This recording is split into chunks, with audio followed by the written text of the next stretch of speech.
আজ bike blog নয়নের পক্ষ থেকে দেশের এবং সকল প্রবাসী ভাইদেরকে জানাচ্ছি আন্তরিক শুভেচ্ছা ও অভিনন্দন। আবারও চলে আসছি আপনাদের মাঝে খুব গুরুত্বপূর্ণ একটি ভিডিও নিয়ে। আজকের ভিডিওতে থাকবে আপনার বাইকটি রাইড করার সময় ভারী ভারী মনে হচ্ছে, আপনার বাইকের মাইলেজ ড্রপ, আপনার বাইকটি রাইড করার সময় চেন থেকে কাটকুট শব্দ হচ্ছে, কম টাকায় আপনার বাইকের এই সমস্যাগুলি আপনি সমাধান করতে পারবেন। তো চলুন দেখে আসি আজকের ভিডিও। একটি বাইকের জন্য খুব গুরুত্বপূর্ণ জিনিস হচ্ছে বাইকের চেন স্প্রকেট। যখনই আপনার বাইকের চেন স্প্রকেটের দাঁত ক্ষয় হয়ে যাবে তখনই আপনার বাইকটি ভারী ভারী হয়ে যাবে, বাইকের মাইলেজ কমে যাবে, বাইকের চেন থেকে বাজে শব্দ সৃষ্টি হবে। আমি আজকে আপনাদের খুব গুরুত্বপূর্ণ একটা বিষয় আপনাদের সাথে শেয়ার করব।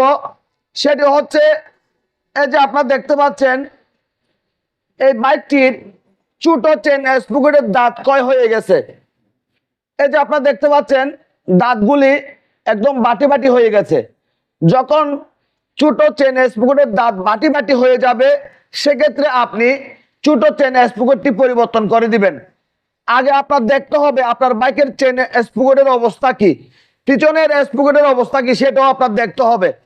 দেখতেছেন আপনার বাইকের চেন ভালো আছে, পিছনের স্প্রকেটের দাঁত ভালো আছে, শুধু সামনের ছোট স্প্রকেটের দাঁত ক্ষয় হয়ে গেছে। সেক্ষেত্রে আপনারা কি করবেন, ছোট চেন স্প্রকেটটি খুলে নিচ্ছি।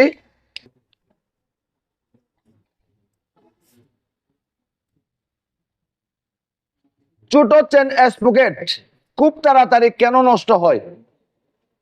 এই যে চেন স্প্রকেটের জায়গার মধ্যে প্রচুর পরিমাণে আপনারা ময়লা দেখতে পাচ্ছেন। এই ময়লাগুলি আমরা পরিষ্কার করি না।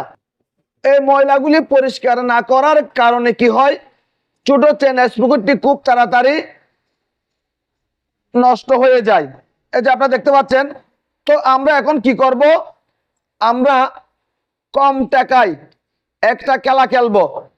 এই ছোট স্প্রকেটটি আপনারা লোকাল দোকানের মধ্যে, যারা লোকাল পার্টস বিক্রি করে ওদের দোকানের মধ্যে আপনারা 2 থেকে 300 টাকার মধ্যে এরকম একটা প্রিমিয়াম পেয়ে যাবেন। এরকম একটা প্রিমিয়াম ক্রয় করে আপনার বাইকের মধ্যে লাগিয়ে দিবেন এবং ছোট স্প্রকেট লাগানোর আগে অবশ্যই স্প্রকেটের জায়গাটি ভালো করে একটা জুট দিয়ে মুছে ফেলবেন।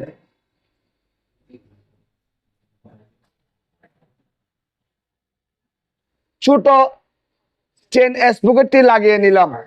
আমরা এই বাইকের মধ্যে ছোট চেন স্প্রকেটটি লাগিয়ে নিলাম এবং লকটি লাগিয়ে নিলাম এবং বোল্টগুলি ভালো করে টাইট করে নিলাম।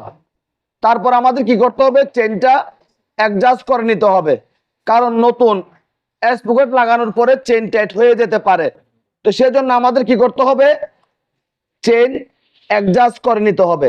তো আমরা এই বাইকের চেন অ্যাডজাস্ট করে নিচ্ছি। তারপর এই ছোট স্প্রকেটের মধ্যে অয়েল করে দিবেন। আপনার বাইকটির ছোট চেন স্প্রকেটটি যদি ক্ষয় হয়ে যায় সেক্ষেত্রে কম টাকায় আপনিও এই খেলাটি খেলতে পারেন। আপনার বাইকের চেন স্প্রকেট দীর্ঘদিন ভালো রাখার জন্য অবশ্যই প্রতি 1000 কিলোমিটার পর পর আপনার বাইকের চেন স্প্রকেটের জায়গাটি পরিষ্কার করবেন এবং চেন কেরোসিন তেল দিয়ে ওয়াশ করবেন। সেক্ষেত্রে আপনার বাইকের চেন স্প্রকেট দীর্ঘদিন ভালো থাকবে। ভিডিও যদি ভালো লেগে থাকে লাইক করবেন, কমেন্ট করবেন এবং বেশি বেশি করে শেয়ার করে দিবেন। আর আমাদের এই ছোট্ট পরিবারটি সামনের দিকে এগিয়ে যাওয়ার জন্য সুযোগ করে দিবেন। সবাইকে অনেক অনেক ধন্যবাদ জানিয়ে আজকের মতো বিদায় নিলাম।